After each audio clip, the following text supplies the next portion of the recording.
Hello there, I'm Tom from Smart Aerials and welcome to my video showing you the difference between some of the most common LNBs that we use for domestic TV systems and communal TV systems and what their purposes are and why you might want to use them. This might also help you fault find any issues that you've got with your TV system or your satellite not working properly. A lot of it could come down to the LNB you've chosen and hopefully we'll cover that for you.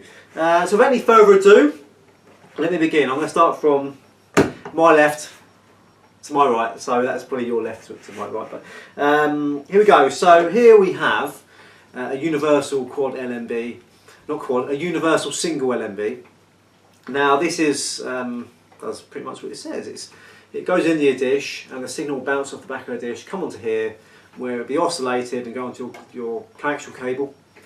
And that can go into your satellite receiver. Now in the UK we'd probably use this mainly for foreign satellite systems because we have our own little UK mini style dishes and these do not fit. Because it's got a 40mm collar and the UK dishes use a 38mm collar, sort of UK mini dishes use a 38mm collar, we'd only typically be using these for foreign satellite systems. But that's what that does. So and then out of here we'll provide switching facilities which go onto your satellite receiver. By the way, this video isn't a demonstration of how LNBs work. For that I recommend you go to our blog on our website. There'll be a link in the comments below.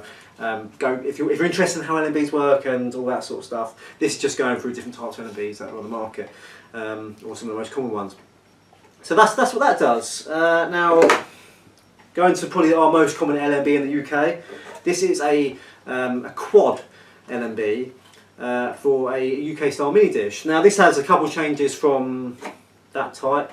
It's obviously a four-way, so there's four outputs and these are essentially just separate outputs like them. So four of them which can go onto satellite receivers around your house from your dish, or two of them could go to a recordable satellite, so a 3Sat Plus box or a Sky box or something like that. Not a Sky Q box, which I'll get into in a minute, but a Sky Plus box. And that has the ability to serve up to 4 TVs. This is also, like I said, it's got a 38mm collar, so this will fit the grips for the mini dishes. And also, it's the edges sort of rounded. These are designed to work with elliptical dishes, so dishes that are sort of that oval type shape on their side. They're not really designed to work with the big round style dishes which are commonly associated with foreign satellite systems here, but maybe more common for where you're from. They will work with them, but not really designed for them. And to get them to fit your dish, to get them to fit a 40mm collar, is actually quite easy. You just wrap a couple of wraps of tape around the actual neck, and then when you insert the holder, you should get a decent grip on it. It probably is a little bit of a bodge, but it'll work and it'll hold. So what harm's been done? And actually, I'm going to jump ahead. I'm going to go to this one. Now this is essentially the same as this, except this is designed for a universal 40mm holder satellite dish. This is a Quad LNB, exactly the same, and it's designed for a round, big style round dish. And not a lot of difference in between that, apart from the holder and well, that's it really. The holder and design, the dish they're designed to use for. So I should have put them like that. But we use, like I said, I'd use them for a foreign satellite system where they might be running to multiple rooms, or they might be having recordable satellite receivers and stuff like that. So I'm sure we get the gist. Actually, I'm going to skip. Sorry, I should have got these in the right order. But I'm going to skip on to this one, which is the Octo LNB. Now this is the same as this, but Quad meaning 4 and Octo meaning 8. This has 8 outputs. So this is the biggest LNB, well, the most amount of outputs you'll get on a single dish. So you could put that. This is designed to fit on a mini dish, but you can get Octo LNBs in this sort of style, which go on the bigger style dishes. And now that has the ability to run up to 8 satellite receivers, or 4 twin satellite or recordable satellite receivers, or sort of 2 recordable satellite receivers and 4 standard satellite receivers. I'm sure you get the gist. But that's what that does. So it's just an 8 output LNB, which is designed to go onto a mini dish. So that's the Octo LNB. Now we're going to have to sort of transfer our thinking a little bit, because going forward these two work a little bit different. Now this is a Sky Q LNB. Now it's got 2 outputs. It is not a dual LNB, but they do exist, sort of 2 output LNBs in this sort of design and type. This is for Sky Q, and it's also a wideband LNB. Now the way these work, they use a wider range of frequencies than traditional LNBs. they nick part of the UHF which the TV's broadcast on, so that in itself can cause problems. So where you have, well, you might have had a diplexer or a triplexer combining satellite signals onto TV aerial signals to run down one cable with the satellite wall plates.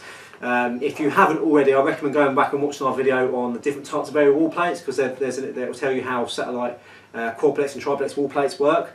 But if you have this type of LNB in that setup, it won't work. One, because of that, because you're going to have a clash of frequencies, and even if you take the aerial signal out, the wall plate it's running through will still filter out some of the channels. So you will still get some of the channels, but you won't get all of them.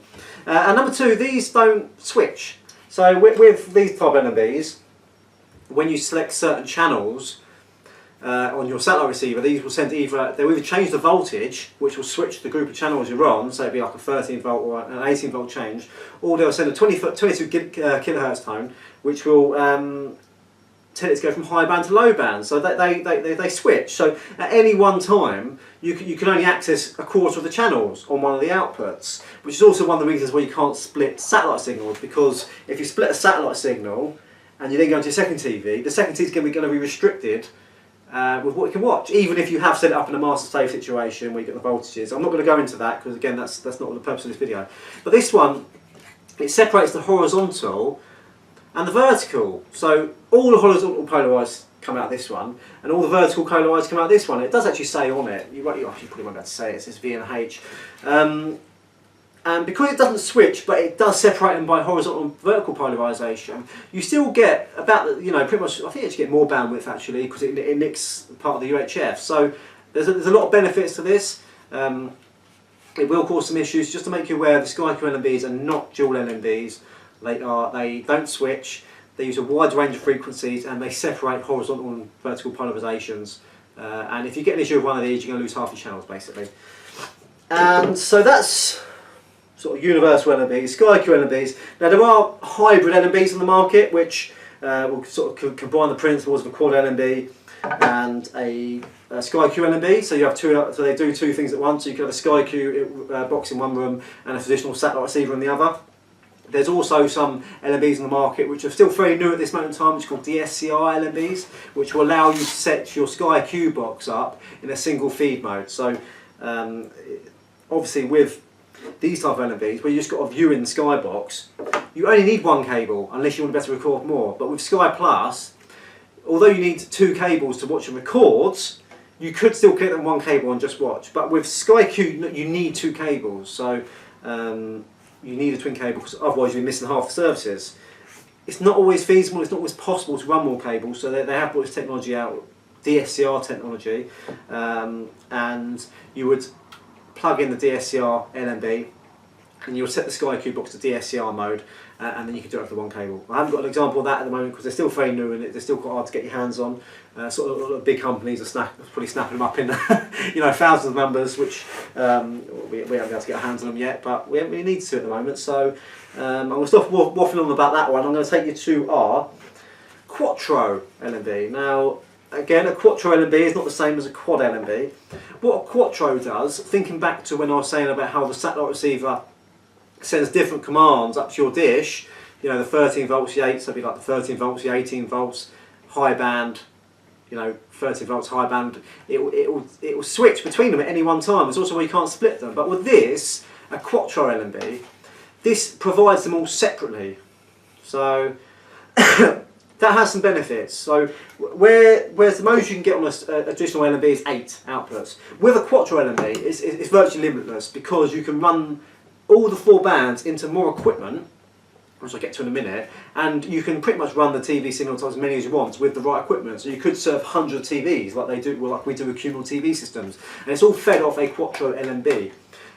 There's no switching done here. Because there's no switching done here, you can also split the outputs. Now you couldn't split that into straight into a TV because it won't work, but you could split between multi-switch amplifiers. So you could have one 32-way multi-switch amplifier, another 32, split into them, and then you've got 64. You sort of see what I mean? But you'd have to put 4 splitters because you need to split them all separately. And then they would feed into something like this. We use iOS systems, so you can see here we've got the inputs. We've got horizontal high, vertical low, horizontal high, and horizontal low there, plus you've got terrestrial. So this LNB would come from your dish, feed into this, and then these would be basically your switching signals, which they're kind of a bit like that. So then all the switching is done in here instead of in here, and that just has the advantage of you wouldn't have to run 1,000 cables out to your satellite dish. You could run them into a central cupboard and then just 4 cables out to your satellite dish.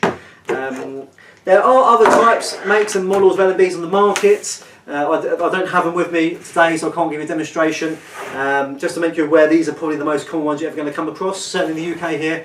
And I hope that you found this video helpful.